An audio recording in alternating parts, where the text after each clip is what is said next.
Alam nyo ba, trading is simple. Madali lang naman kumita sa trading. All you have to do is trade less, trade strategically with the plan, and get out. Pero ito pa, alam nyo ba na merong underrated na candlestick pattern na most probably na-overlook ng lahat. Pero isa to sa pinaka-powerful na candlestick formation kung saan ginagamit ko lalo na sa mga reversal. And we can also capture the big move. What is good mga champion and welcome back to another video. Alam nyo ba, minsan sa paghanap natin ng mga strategy, iniisip natin na kailangan maraming i-check, kailangan complicated, kailangan maraming indicators. Pero minsan, yung mga basic na na-overlook natin, yun pa mismo, yun mas magbibigay sa atin ng mas successful na mga trades. It's all about interpreting yung ating raw data, which is alin? Yung ating candlesticks. So, I managed to be better in trading when I remove all my indicators. Again, I'm speaking on behalf of my experience and kung ano yung mas nakabuti sa akin. I'm speaking on behalf what worked for me and most of my students. So, it's all up to you to apply kung ano man mga tinuturo ko sa inyo guys. So nga pala, if you want to be part of our global TFE VIP Champions community, you may want to check out my offered 3 programs. Again, this might be able to help you be better on your trading needs or your trading journey. So for the option 1, this is the TAP Champion 90-day one-on-one mentorship program. So this is done via Zoom and we are going to meet twice per week session. These are all catered for all a beginner level up to intermediate going to the advanced. Syempre, inclusive na yung ating main strategy which is the TAP Champion system. For the option 2, this is the TIP Champion Masterclass Lessons. So kung meron kayong mga difficulty at hindi nyo kayang ma-avail, lalo na may paiba-iba kayo ng mga schedules or conflicts sa schedules, again, this I think is the better option for you. Kasi I have managed to prepare 28 masterclass lessons from beginner up to advanced so you can learn at your own pace. So walang excuse, hindi mo matutunan yung ating TIP Champion system. And lastly, for the option 3, this is the TFP Champion Bootcamp. So if you want more of a fast track, you may want to check out this program. So this will be a 5 weeks program because we'll be meeting 4 times per week session. So it's more of a frequent session, but nevertheless, the same quality of teachings will be applied. And of course, mas marami kayong matutunan. So without further ado, let's get straight to our lesson. Alright. So, when we talk about reversal, okay, usually, ang common ground nyo pagdating sa paghahanap ng mga confirmations, syempre, indicators, di ba? Ano pa? Momentum indicators, such as yung ating mga RSI, stochastic, MACD, or kung ano pa. Kasama na dyan yung ating mga moving averages. Pero tandaan nyo, meron tayong mga simpleng overlook na candlestick formation pero very powerful when it comes to reversal. So, isa to sa mga hindi masyado pinapansin ng karamihan kasi hindi siya usual pero once you understand how the market is to be interpreted, so mas magiging mas logical kayo and magme-make sense why you are trading or deciding for a buy or sell lalo na ka mga reversal strategy. So, ano yun? Okay? Isa sa mga common na underrated candlestick pattern is yung doji. Okay? So, let me just describe kung ano yung doji. So, pinaka-simplest form of candlestick is doji. Meron yung may body, meron yung wala. So, doji, by interpretation, just simply means it's an indecision candle. When we say indecision, that means market is neither buy dominant momentum or sell dominant momentum. So which means there is an equal battle between buyers and sellers. So in short, theoretically, it's more of a 50-50, diba? Parang consolidation siya. That means whenever we see a doji from a previous succeeding trend, no, it says something. Okay? So, hindi natin pwedeng baliwalayin yun. So, let's check itong market na to. Okay, kung makita natin, considering na sa daily tayo, it's quite evident na meron tayong uptrend, di ba? So, from this move, meron tayong uptrend, higher high, higher low, logic. Okay? Whenever the market is going up, most of us, okay, excluded ako I think most of you guys would think na I want to ride along with the trend. Hence, di ba? Kaya mas na-stick kayo sa ideology na trend is your friend concept. I don't usually believe in that statement, for most part. Again, based on my experience and of course, based dun sa ginagamit kong strategy. Nevertheless, I'm just speaking ano yung usually psychology ng mga tao whenever there is a recent trend. So, lalo na kung pataas, most of you guys will look for a support level, maghahanap kayo ng momentum, makasabay pataas, etc. That means, you guys want to ride along with trend. Okay? Pero tandaan nyo, when market is going up, and then suddenly nagkaroon tayo, let's say, itong doji or indecision candle. Let me just delete this. So this one example wherein makita natin from a recent move pataas, strong momentum from buyers, suddenly nagkaroon tayo ng indecision.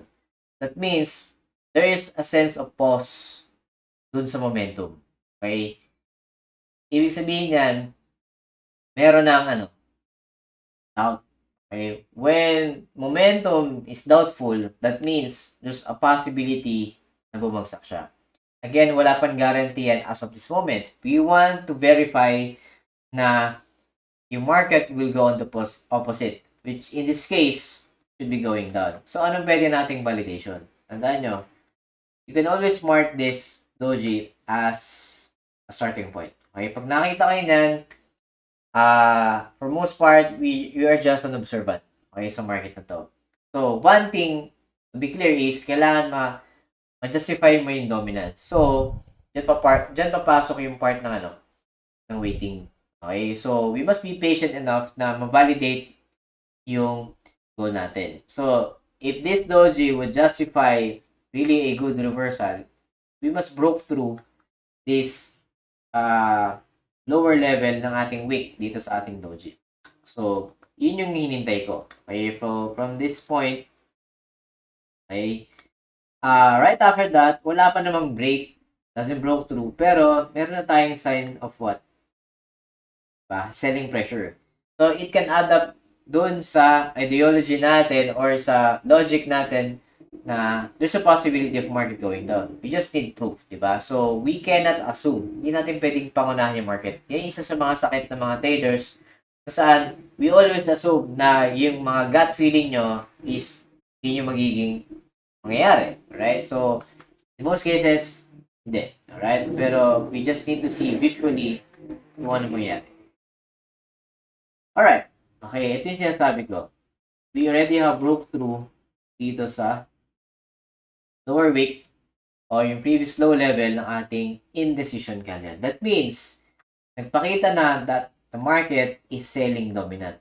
So, we need proof to verify ano yung magiging position natin in this sense. So, alam ko na there's a possibility na babagsak yung market given this strong break of momentum coming from the indecision candles. That means, kung indecision is somewhat described as a consolidation, that means it broke through yung logical support. Okay? So, ano mangyari dyan? Are we going to sell now? Agad-agad? Hindi. So, dito na papasok, syempre, you have to know your trading rules. So, normally, yung ginagawa ko dyan is kapag nagkaroon ng break, I aim for a short-term trade lang. Okay? In most part. Dahil, tandaan nyo, sabi ko nga, trading is simply a game of timing. And proper timing means you have to timing your entry and your exit. Okay? At the same time, you don't have to trade the big move the market. Ang point doon, you just have to make a logical risk to reward ratio. In this case, I'm always aiming for most of my trades, 1:3 risk to reward ratio. So, less grade approach, much better. You can always exit anytime and make money. Okay? Always above your risk. Okay? So, this is just my personal risk-reward ratio rule for myself. Okay? It might be different for you guys. Yung iba, pwede na 1:2.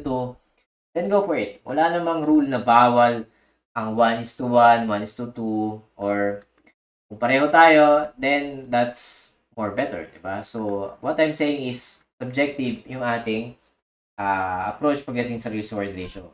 Pero, ang common denominator, dapat, kailangan mas malaki yung potential nyo kitain kaysa sa nirisk nyo sa market. Right?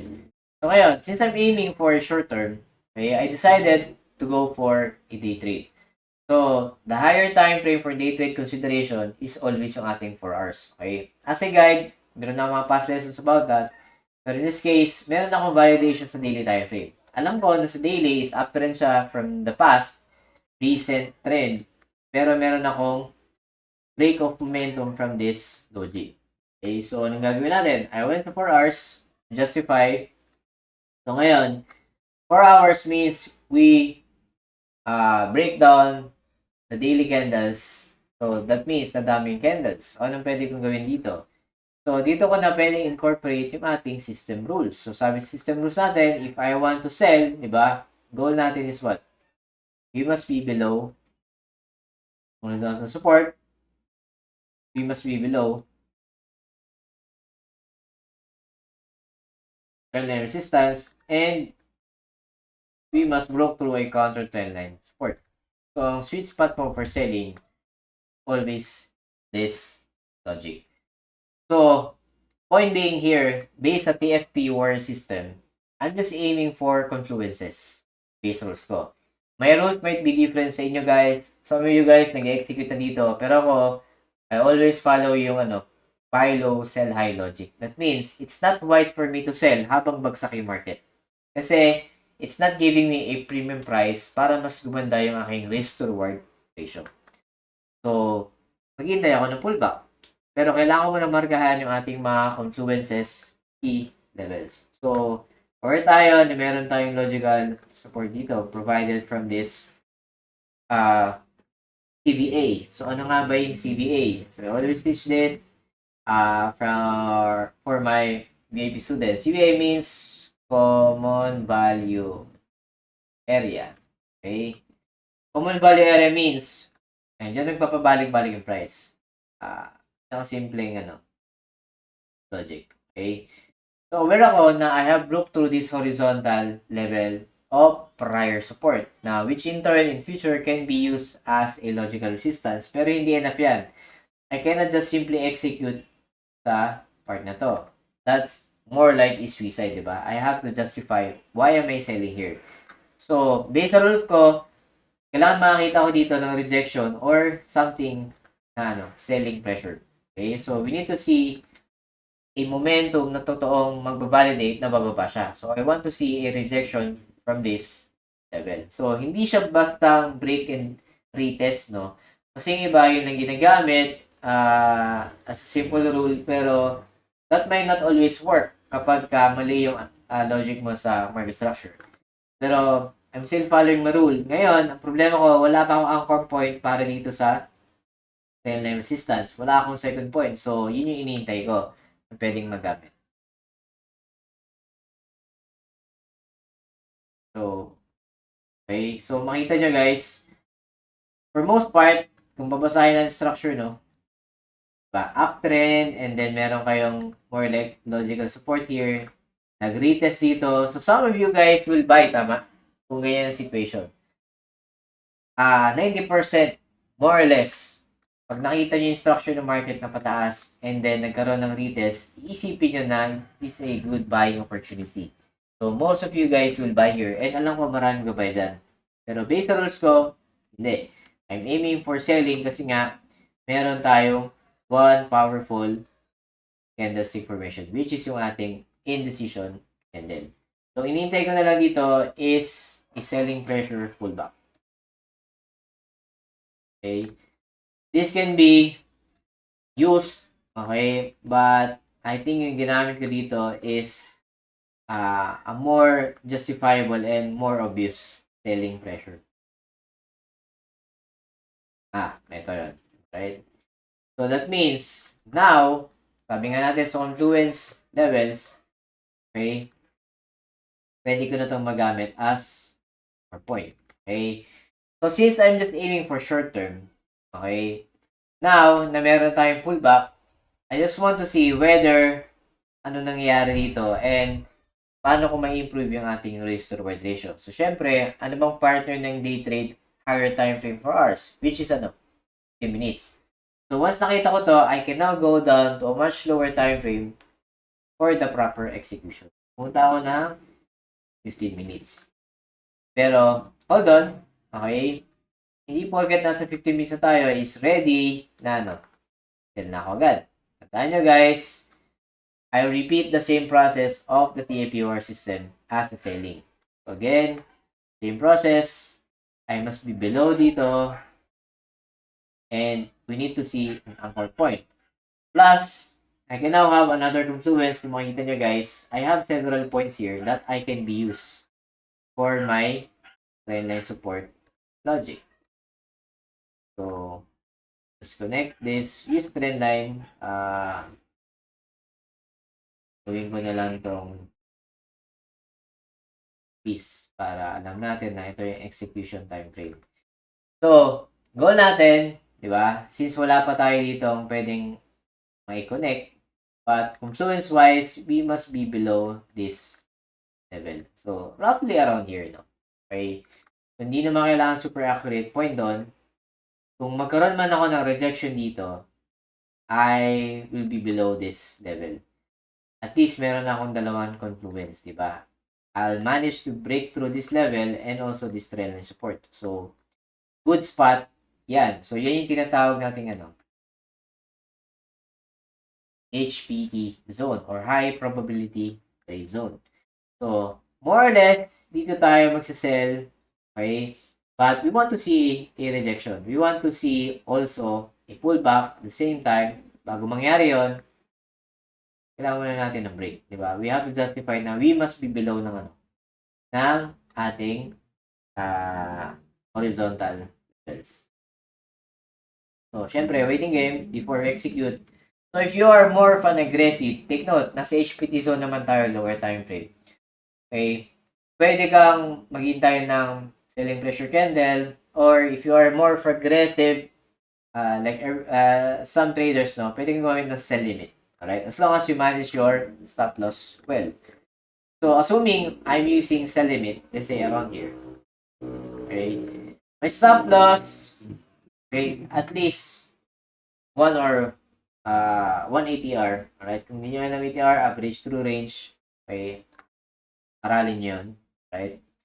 Pero, for me, I don't usually place stop loss yung mga ganyan. Kailangan ng allowance, di ba? Tandaan nyo guys, market, I always consider all market as volatile. So, I have to give allowance para sa stop loss. So that, I will not be exited sa trade, no? Prematurely. Kasi sayang yung setup. Okay? So, in this case, I was using sell limit. Okay? Saan tayo galing yung target? Am I going to place my target sa same time frame? No. Kung saan mo ginamit yung 4 hours as a higher time frame, dun mo rin kukunin yung logical target. Right? 4 hours. Okay? What I did was, ginamit ko lang yung next structural level as my take profit level. So, 1:3 lang is enough na sa akin. Around here. Okay? Logically, is this level, since meron ditong, again, CBA or common value area. Common value area means, simple lang, kung saan nagkukumpulan yung price, that can be used as a level of what? Interest, right? So, this trade, just 1:3 risk-reward ratio. Short but sweet, pero ang punto dito is, my approach is always less greed. Okay? Importante, I'm winning more than, okay, the amount of my risk. Okay, so, importante. So this is my HPD zone. Okay, so what happened was, syempre, hindi naman agad na trigger yan. Yan. So, at this point, trigger tayo, meaning activated na yung sell limit, so running trade na siya. For most part, then, other traders, syempre, mag-iintayin ng mga selling rejection candles para doon mag-execute. O, tulad nito, pwede nyo gamitin to as a trigger. That means, the following next candle, doon kayo mag-sell. Okay, using market execution. Problema lang pag market execution, syempre, you have to account for the spread, lalo na kung volatile ang market.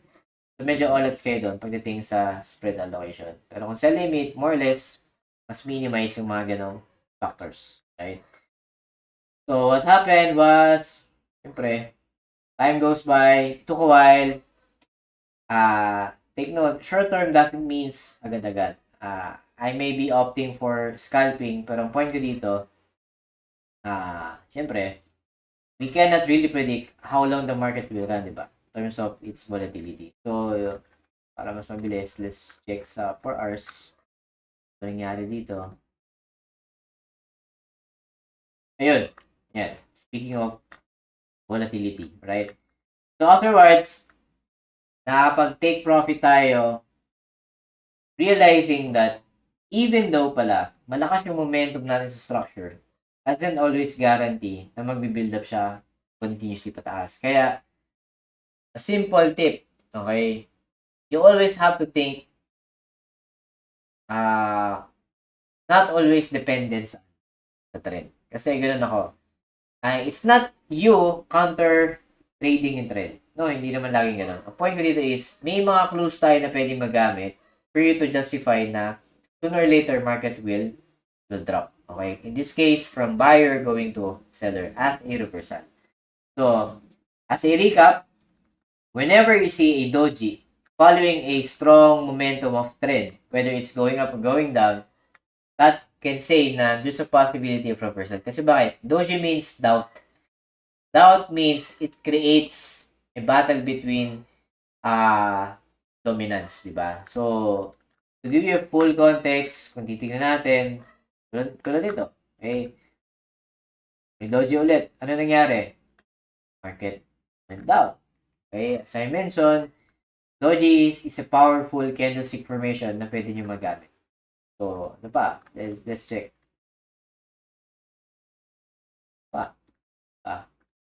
Doji. Indecision candle. Kita nyo? Market went down. So, there are plenty of ways to identify them sa market. Pero, point natin dito, know your structure prior bago nyo gamitin yung indecision candle. In this case, I have managed to gain roughly around $3,000, no? So, knowing 1% is 1K for my account. So, a day trade setup, okay, few more candles lang naman to, would amount to a simple $3,000 worth of profit. Less greed, more profit, then get out, then your life will be more simpler, diba? Ibig sabihin yan, you can make money in trading not because you trade more. Okay, sabi nga, sa trading, less is better. Okay? Trade less, trade strategically, and more importantly, is you have to follow your trading plan. Otherwise, you're just gambling. Alright guys, so I hope nakatulong to sa inyo guys. And take note, this way of trading work for me and my students. So again, all you have to do is apply and try it for yourself. Okay? So again, salamat sa inyo guys. Thank you so much to all my TFP, VIP champion students all over the globe. Subscribers, followers, and sa lahat po ng sumusuporta. So God bless and see you all on the next videos. Bye-bye. Alright guys, so I just want to inform and announce that our TFE VIP Champion Student private Discord community is already up. And yeah, here we have several channels wherein we share our technical trading ideas among each other. And of course, we also have our weekly trade ideas para sa ating mga weekly forecast para sa mga currency pairs and some announcement section. And of course, since tayo ay global. Of course, we have other students as well na galing sa mga ibang bansa overseas. So, we introduce ourselves and introduce kung saan tayo galing, sa bansa tayo ngayon, OFW man o hindi. But nevertheless, this is a healthy community para mag-share ng mga trading ideas para sa inyo guys. And hopefully, I will be putting up a server publicly para sa mga baguhan naman and those mga followers and subscribers natin. Alright? So, yeah, this is just a minor announcement and hopefully, guys, you can join us and make this community grow lalo na sa ating mga estudyante nag-aaral. Alright guys, so mga baguhan pa lang. But nevertheless, everyone here wants to learn, wants to make profits from the market. But as much as possible, we're all equal in the eyes of the market. Alright guys, so that would be it. So yun lang and thank you very much. Right, bye-bye.